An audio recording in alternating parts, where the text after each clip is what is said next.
오늘의 성경 말씀은 에스겔서 37장 1절부터 14절입니다.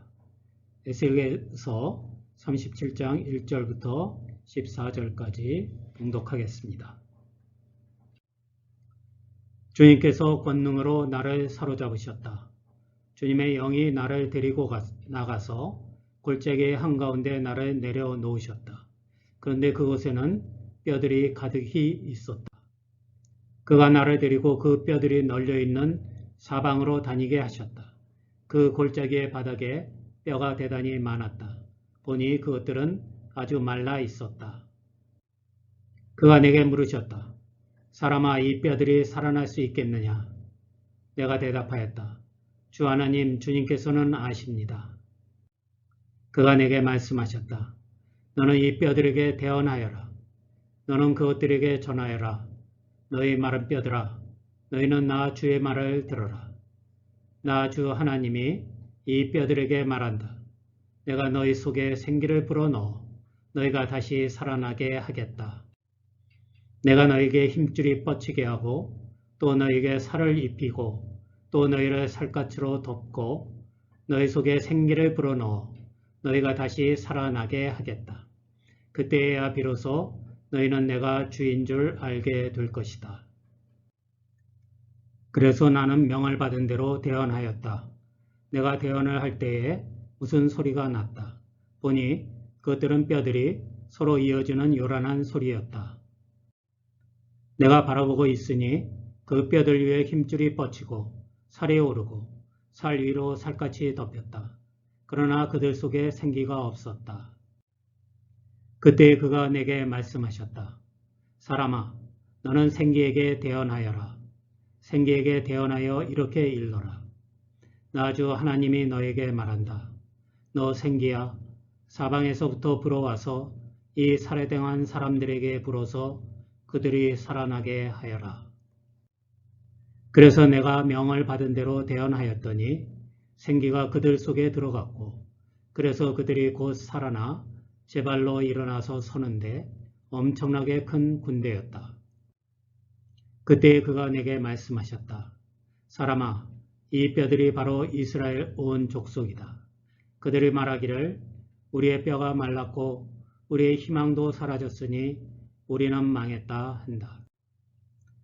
그러므로 너는 대언하여 그들에게 전하여라. 나 주 하나님이 말한다. 내 백성아, 내가 너희 무덤을 열고 무덤 속에서 너희를 이끌어내고 너희를 이스라엘 땅으로 들어가게 하겠다. 내 백성아, 내가 너희의 무덤을 열고 그 무덤 속에서 너희를 이끌어낼 그때에야 비로소 너희는 내가 주인 줄 알 것이다. 내가 내 영을 너희 속에 두어서 너희가 살 수 있게 하고 너희를 너희의 땅에 데려다가 놓겠으니 그때에야 비로소 너희는 나 주가 말하고 그대로 이룬 줄을 알 것이다. 나 주의 말이다.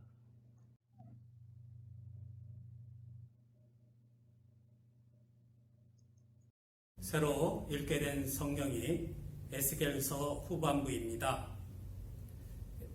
그 가운데 오늘 읽은 에스겔서 37장에는 두 가지 환상의 이야기가 있습니다. 에스겔서에서 매우 유명한 이야기들이죠. 첫 번째는 1절부터 14절까지 읽은 대로 골짜기의 마른 뼈들이 새로운 생명을 얻게 되었다. 그런 장면을 에스겔이 그냥 볼 뿐만 아니라 그 놀라운 사건에 자기도 하나님의 일꾼이 되어서 참여하는 일에 대한 환상이 있었고요. 그 다음에 이어지는 환상은 두 개의 나무 막대기를 이어 붙이는 장면입니다.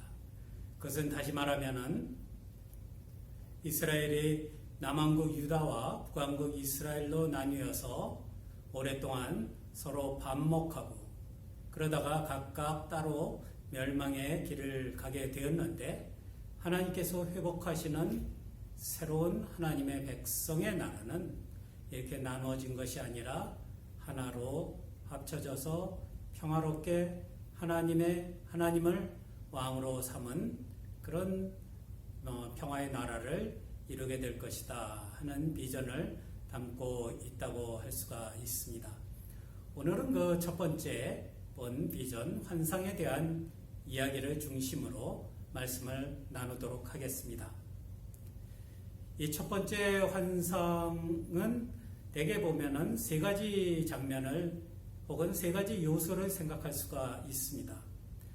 하나는 죽음이 가득한, 온 세계에 죽음 외에는 다른 존재가 없는 그런 한 골짜기의 모습입니다. 에스겔이 하나님의 인도를 받아서 가서 보게 된 골짜기에는 뼈들이 있었는데 그 뼈들은 죽은 지가 오래되어서 이미 다 수분조차 말라버린 그런 전혀 생기라고는 찾아볼 수 없는 그런 죽음의 골짜기였다는 것입니다. 아마 이것은 실제로 유다의 군대가 바빌로니아의 군대에게 패퇴하고 그리고 병사들은 학살당하고 장수들은 전사하고 그리고 이윽고 왕은 포로로 잡혀서 항복하게 되는 그런 과정에 있었던 아마 커다란 전투의 장소일 수도 있겠다. 그렇게 이야기를 합니다. 어쨌든 그곳에서는 나라의 명운을 건 군사들이 싸움을 해서 결국은 패배하고 그리고 죽음의 흔적으로만 남아있는 그런 절망의 골짜기, 그것이 한 장면입니다. 그것에서 하나님이 에스겔과 함께 나타나셔서 선포하십니다. 내가 이 마른 뼈들을 다시 일으켜 세우겠다. 내가 이들에게 살을 주고 피부를 갖게 해주고 그리고 생명을 가져서 그래서 새로운 나라, 새로운 군대, 새로운 백성을 이루겠다 하시는 말씀입니다. 그리고 그런 것들이 다 이루어지게 되면은 6절에 보면은 그렇게 이야기를 합니다. 그때야 비로소 너희는 내가 주인 줄 알게 될 것이다. 마찬가지로 모든 이야기를 마무리 짓는 13절과 14절에도 보면은 그때야 비로소 너희는 내가 주인 줄 알 것이다. 혹은 14절에도 보면 그때야 비로소 너희는 나 주가 말하고 그대로 이룬 줄을 알 것이다. 나 주의 말이다. 그렇게 말씀을 하십니다.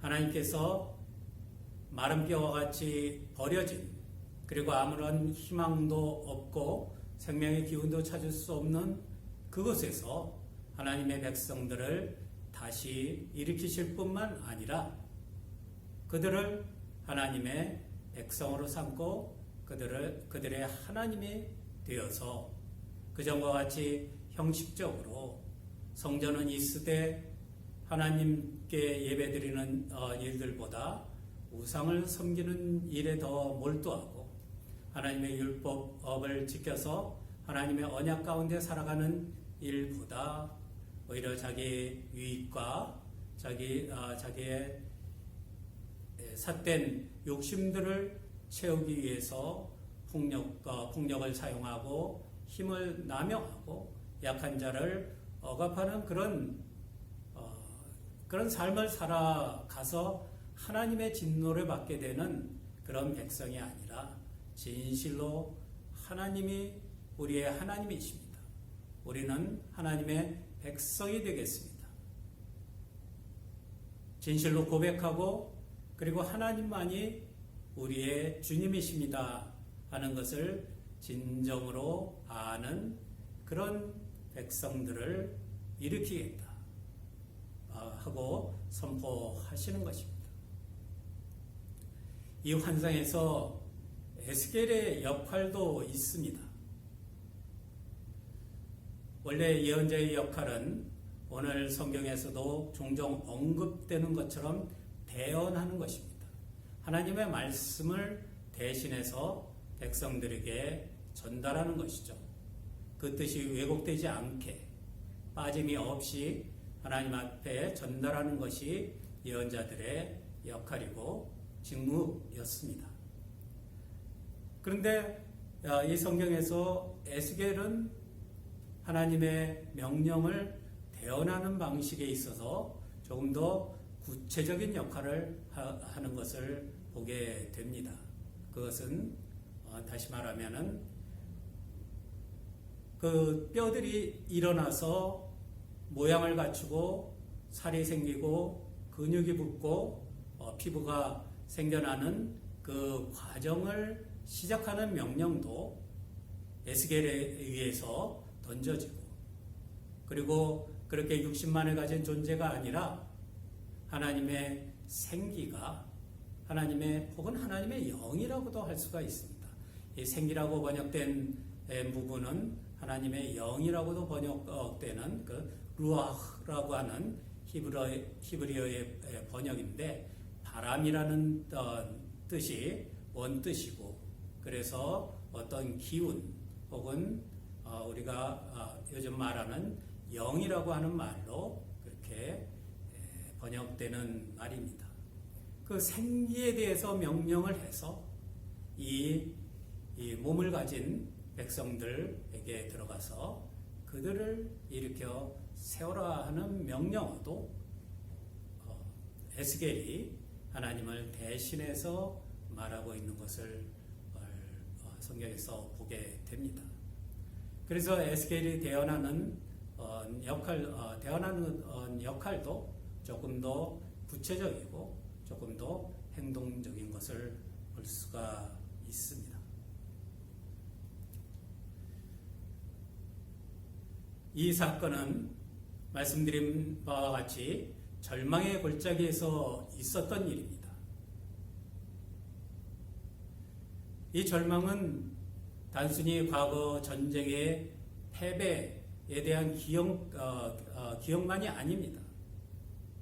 그로 인하여서 생겨난 일들, 나라가 멸망하고 성전이 유린되고, 그리고 지배자들은 모두 넘어지고, 이제 에스겔을 비롯한 많은 사람들이 바빌로니아로 포로로 잡혀와서 내일에 어떤 일이 일어날지, 내일 우리의 운명이 어떻게 될지를 알지 못하는 가운데 희망을 잃고 삶의 의욕조차 잃어버리고 용기와 그리고 어떤 비전을 찾지 못한 채로 하루하루 연명하는 그런 상황으로 연결이 됩니다.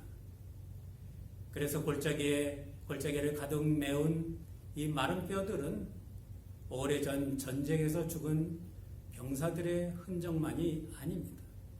그것은 곧 지금은 살아있지만 숨은 쉬고 그리고 먹을 것을 먹고 일상생활을 하고 있지만은 삶의 터전을 잃고 부모들과 그리고 모든 가족들과 헤어져서, 그리고 그들을 지탱해오던 믿음의 중심인 성전도 무너져서 더 이상은 의지할 곳도 없고 더 이상은 희망을 걸 근거도 없는 그런 속에 처한 바빌로니아에 살아가는 이스라엘 포로들의 마음이기도 하고 그들의 삶이기도 하고 그들의 미래이기도 했던 것입니다. 전혀 희망을 찾을 수 없는, 전혀 생명의 기운이라고는 찾아볼 수가 없는 그런 골짜기에 아무런 의미도 없이 던져져 버린 모습을 생각해 볼 수가 있습니다. 에스겔은 백성들이 그런 상태에 있다고 말을 합니다. 하나님께서는 나라를 잃고 바벨론에 잡혀와서 내일을 모르는 그 백성들의 모습을 골짜기의 마른 뼈와 같은 상황이라고 그렇게 이야기를 합니다. 절망이라고 하는 것은 오늘날에도 우리 삶에 여러 가지 형태로 들어와 있습니다. 그러면서 삶의 용기를 꺾고 미래에 대한 희망을 버리게 만들고 의기소침해서 하루하루의 삶을 의미 없이 지내게 만드는 그런 누가 말한 대로 죽음에 이르는 병이라고 할 수가 있습니다. 포로로 잡혀가서 던져진 이스라엘 백성이 그런 모습이었습니다. 오늘날 우리의 삶 가운데서도 어떤 시기에 어떤 부분에서는 마치 이렇게 생명의 기운을 잃어버린 것 같이, 그리고 닥쳐오는 여러 가지 사건들 때문에 그 속에서 힘을 잃고 그리고 절망 속에 희망을 잃은 채 그저 살아가는 그런 상황에 있을 때도 있습니다. 그렇게 구체적이고 굉장한 스케일로 일어나는 것이 아니더라도 때로는 확고한 희망을 바라보지 못하고 삶의 근거를 확실하게 찾지 못한 사람들은 어쩌면은 의미 없이 마치 생명이 없는 것처럼 그렇게 하루하루를 보내는 시간을 보내는 그런 상황들도 있습니다. 이 골짜기의 마른 뼈의 상황은 그래서 오늘날 우리도 알고 있는 상황입니다. 우리도 겪고 있는 상황입니다. 때로는 더 심각하게 전쟁의 참화 속에서 질병의 어려움 속에서 가난과 빈곤 속에서 겪는 일이기도 하고 때로는 그 모든 것이 갖춰져 있고 평화롭고 그리고 풍요한 가운데 던져져 있어도 그래도 의미를 찾지 못하기 때문에 겪게 되는 절망의 상황입니다. 그래서 그런 삶을 하루를 살아가는 것이 아니라 하루를 죽어가는 것이라고 이야기를 하기도 합니다. 그런데 그 자리에 하나님께서 등장을 하십니다. 그리고 하나님께서 새로운 계획을 제시하십니다. 하나님께서 새로운 미래를 보여주십니다. 그것은 더 이상 생기를 잃고 마른 뼈와 같이 골짜기에 버려져 있는 그런 삶이 아니라 다시 근육을 갖고 다시 피부를 갖고 그리고 생명을 가지고 그리고 무엇인가 의미 있는 일을 위해서 함께 나아갈 수 있는 그런 삶에 대한 약속을 주시는 것입니다. 마침 부활절이 지난 다음에 이 성경을 읽게 되어서 하나님의 예수 그리스도를 통한 부활의 약속, 그 부활의 소망과 연결시키기도 합니다마는 그런 생각이 들기도 합니다마는 이 성경 자체는 부활에 대한 이야기를 담고 있는 것은 아니라고 그렇게 생각이 됩니다. 다만 하나님께서 그런 절망 가운데 있었던 이스라엘 백성을 향하여서 구원과 회복의 메시지를 던져주시고 그리고 하나님의 그 계획을 보여주심으로 인하여서 절망 가운데 포기 가운데 살아가는 모든 사람들에게 하나님께서 주시는 새로운 희망을 가지고 살아갈 수 있는 길을 열어주시는 것입니다. 생명을 잃은 자에게 생명을 약속하시고 평화를 잃어버린 사람들에게 평화로운 삶에 대한 비전을 갖게 해 주십니다. 공동체가 파괴되어서 홀로 된 사람들에게 공동체를 회복시켜 주시고, 하나님께 예배하는 일들을 잃어버린 사람들에게 예배를 회복시켜 주시고, 그래서 다시 하나님을 나의 하나님이라고 부르고, 그리고 우리가 하나님의 백성입니다 하는 것을 자신 있게 담대하게 고백할 수 있는 그런 새로운 삶을 허용해 주신다는 것입니다. 그러면서 아까 말씀드린 것처럼 이 회복의 과정은 그렇게 겉으로 보이는 것들이 다시 겉으로 보이는 것들을 다시 찾는 것에만 그치지 않는다는 것을 분명히 해주십니다. 왜냐하면 하나님께서는 계속해서 되풀이해서 이 모든 일이 진행되어서 너희들이 모든 것을 다시 되찾고 너희들의 상처가 치유되었을 때 너희들은 그때 하나님이 우리의 주님이십니다, 진정으로 하나님이 우리의 주님이십니다 하는 것을 마음으로 알고 인정하고 입으로 고백하게 될 것이라고 말씀을 하십니다. 결국 어떻게 보면 이 회복의 끝은 하나님을 주님으로 고백하는 것이라고 말할 수도 있습니다. 하지만 그 고백의 끝에 일어나는 것만으로 그치는 것이 아니라 사실은 이 구원과 회복의 과정 모두가 하나님이 우리의 주님이심을 인정하고 받아들이는 과정을 포함하고 있다는 것을 우리가 기억해야 합니다. 사실 그들이 당한 죽음과 그들이 겪고 있는 절망이라고 하는 것은 바로 하나님을 배신하였기 때문에 일어난 일이었습니다.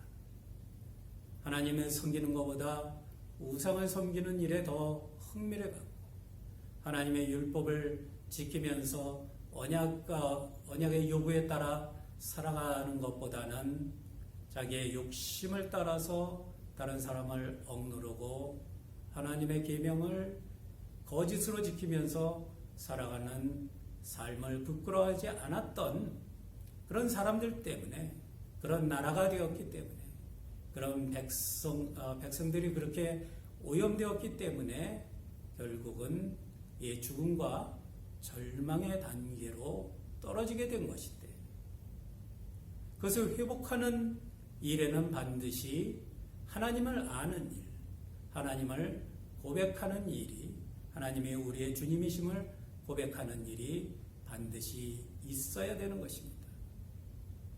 그래서 에스겔서에서는 곳곳마다 하나님께서 벌이시는 구원의 역사를 이야기할 때마다 이 모든 일을 통해서 백성들이 하나님이 주님이시라고 하는 것을 알게 될 것이다.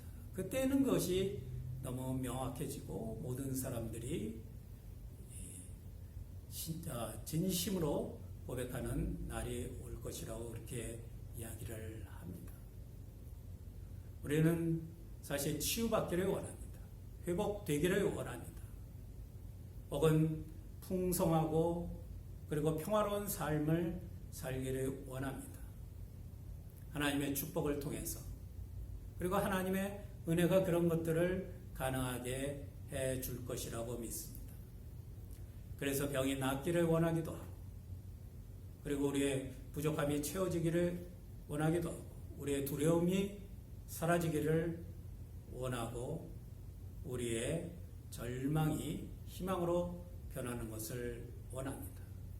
그래서 마음이 평안하고 삶이 풍요로우며 그리고 위협받지 않는 그런 삶을 꿈꾸는데, 그것으로 구원이 완성되는 것이 아닙니다. 그것으로 우리의 삶이 다 치유되는 것이 아닙니다. 그것으로 우리가 절망으로부터 완전히 벗어나는 것이 아니라는 것을 기억해야 합니다. 그 모든 과정을 바라보면서, 그 모든 과정을 겪으면서 이 모든 것이 하나님이 이루신 일이다. 하나님께서 나를 구원하시고 나를 회복하시기 위해서 이루신 일이다 하는 것들을 나날이 깨닫고 그것을 인정하고 받아들이고 고백하는 일들이 함께 진행되지 않으면 하나님의 구원과 회복은 온전하게 이루어질 수가 없다고 하는 것입니다. 우리 인생의 궁극적인 구원의 설계자가 하나님이시고 그것을 이루신 분도 하나님이시다 하는 것을 고백하는 것, 그것을 아는 것, 그리고 그럼으로써 하나님과의 관계를 또한 다시 회복하는 것은 우리의 모든 충만한 삶, 풍성한 삶, 구원받은 삶에 빼놓을 수 없는 부분이 된다고 하는 것을 기억해야 합니다. 이런 일들이 이루어지기 위해서 예언자의 역할이 필요했습니다. 예언자 에스겔은 백성들에게 이 희망과 회복의 메시지를 전하고 그리고 백성들 가운데 변화의 바람을 일으킬 사명을 받았습니다. 마른 뼈들이 가득한 골짜기는 유다의 어느 곳에 있는 것이 아니라 바로 에스겔이 살아가고 있는 포로들이 잡혀온 바빌로니아의 어느 지점에 있었던 것입니다. 하나님은 에스겔에게 먼저 너는 이 뼈들에게 대언하여라. 너는 그것들에게 전하여라 하는 명령을 하십니다. 이미 말씀드린 대로 대언한다는 것은 모든 예언자들이 다 공통적으로 하는 것이지만 에스겔은 더 구체적인 하나님의 명령을 대언하도록 했습니다. 이 모든 과정, 이스라엘 백성을 하나님의 백성으로 회복시키는 과정을 시작하는 명령, 그것이 에스겔을 통해서 전해지도록 하나님께서 설계를 하셨습니다. 에스겔이 대언하여야 할 말씀은 대단히 구체적인 명령이었습니다. 모든 예언자들이 죄를 고발하고 그로 인해서 오게 될 심판과 닥쳐올 환난에 대해서 경고하는 일들을 하였지만은 백성들 사이에서 구체적인 영향을 미칠 구체적인 일들을 시작하는 말씀을 대언하는 것은 에스겔에게 있어서는 좀 특별한 일이었다고 말씀을 할 수가 있습니다.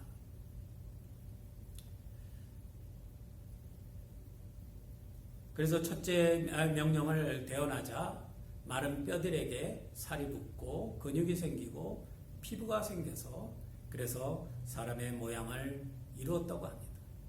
그리고 둘째로 대언하게 된 것은 바람과 같이 불어오는 생기에게 명령해서 이 사람들에게, 이 모양만 갖춘 사람들에게 들어가서 그들을 살려다 하는 것이 두 번째 명령이었습니다. 이 두 단계는 참 흥미로운데 창세기 2장에 보면 하나님께서 사람을 지으신 이야기도 이렇게 두 단계로 되어 있는 것을 볼 수가 있습니다. 첫 번째는 하나님께서 흙으로 사람의 모양을 지으시고 거기에 생기를 불어넣으시니까 그러니까 그 존재가 살아있는 사람이 되었다. 창세기 2장 7절에 그렇게 기록을 하고 있습니다. 이 두 단계를 연상시키기도 하고 또 한편으로는 에스겔이라고 하는 예언자가 이 하나님께서 설계하신 궁극적인 회복의 사건을 이루기 위해서 해야 할 일의 단계들을 이야기하고 있는 것으로 보이기도 합니다. 에스겔과 함께 포로로 잡혀온 사람들은 절망 속에 있었기 때문에 모두가 흩어져 있을 수밖에 없었습니다. 하나님의 말씀을 듣기 위해서 모인다는 것 생각하기 어려운 일이었습니다. 무엇인가 거기에서 위로를 받고 희망을 얻을 수 있으면 좋겠지만은 그런 것들을 다 빼앗긴 상태로 마음이 죽은 사람들이 모여서 무엇인가 서로에게 힘이 되는 그런 일들을 하는 것, 그런 사건들을 만들어낸다는 것은 원래부터 불가능한 일이었는지 모르겠습니다. 하지만 예언자 에스겔에게 주어진 첫 번째 명령은 그렇게 널브러져 있는 골짜기의 마른 뼈와 같이 그렇게 흩어져 있는 사람들을 모아라. 사람들을 움직이게 하라. 사람들을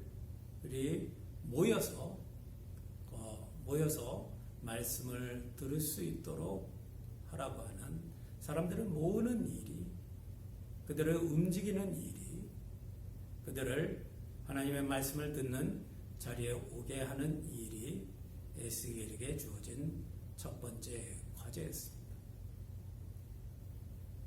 그들이 그렇게 마른 뼈의 상태를 벗어나서 무엇인가 해볼 수 있는 모양과 정신을 갖추기 시작했을 때 그들을 정말 살아있는 사람으로 결정적으로 변화시키는 것은 하나님의 영이었습니다. 그리고 하나님의 말씀이었습니다. 예언자 에스겔에게 주어진 두 번째 대언하라고 주어진 명령은 그들에게 생기를 주라고 하는 것이었습니다. 말씀을 통하여서 죽은 생명을 살리는 일입니다. 말씀을 통하여서 죽었던 마음을 일깨우는 일입니다. 말씀을 통하여서 희망을 잃고 절망에 있던 사람들을 일으켜 세우는 일입니다. 말씀을 통하여서 무기력한 사람들을 일으켜 세워서 성경의 표현대로 엄청나게 큰 군대로 다시 세우는 일입니다.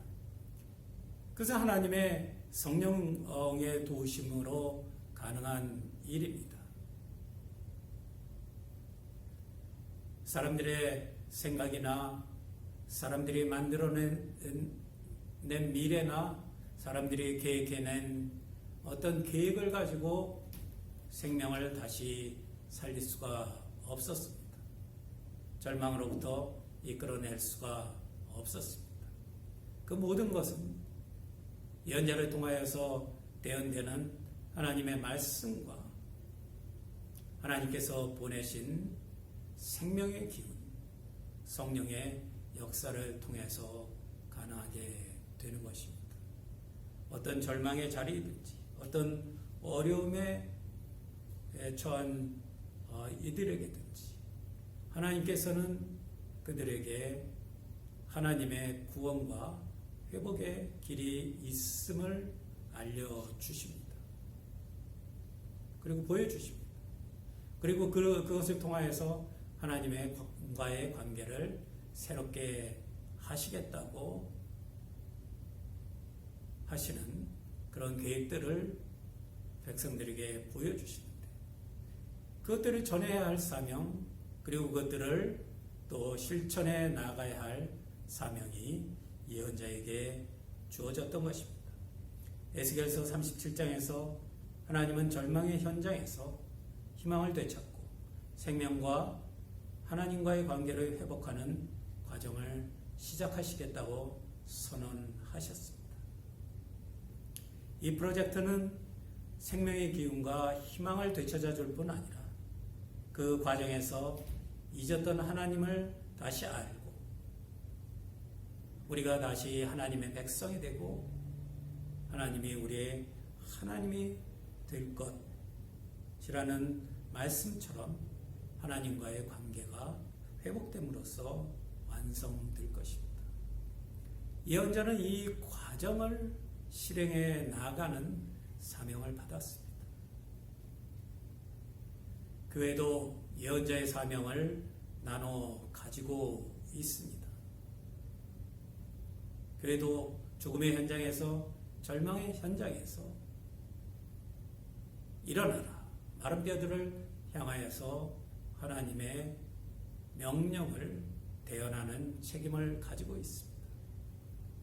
그리고 하나님의 말씀을 통하여서 하나님께서 보내주시는 성령의 도움을 통하여서 그들을 새로운 생명으로 일으켜 세우는 이 하나님의 계획, 하나님의 설계의 예언자이기도 한 우리 교회와 우리 그리스도인들은 중요한 책무를 가지고 있다는 것을 기억해야 합니다. 기도하겠습니다. 하나님 감사합니다. 세상 도처에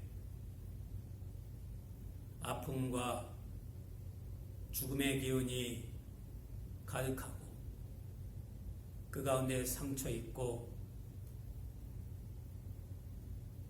그 가운데 절망하는 사람들의 음성이 곳곳에서 들려옵니다. 하나님, 하지만 그곳에 절망의 신음만 있는 것이 아니라 새로운 생명을 이루어주시겠다고 하는 하나님의 선포도 함께 있는 것을 저희들이 기억합니다. 그 하나님의 말씀을 대언할 책임이, 그리고 그것을 이뤄나가야 할 책임이, 그것을 위해서 말씀을 선포하고 성령의 도우심을 입어야 할 책임이 우리 교회와 성도들에게 있는 것을 반드시 기억할 수 있도록 도와주시옵소서. 오늘도 주의 앞에 이렇게 함께 예배를 드리며 또한 저희들의 믿음의 예물들을 주님 앞에 봉헌합니다. 주님 기억하여 주시옵소서. 아픈 이들을 주님께서 챙겨주시고 이 시기의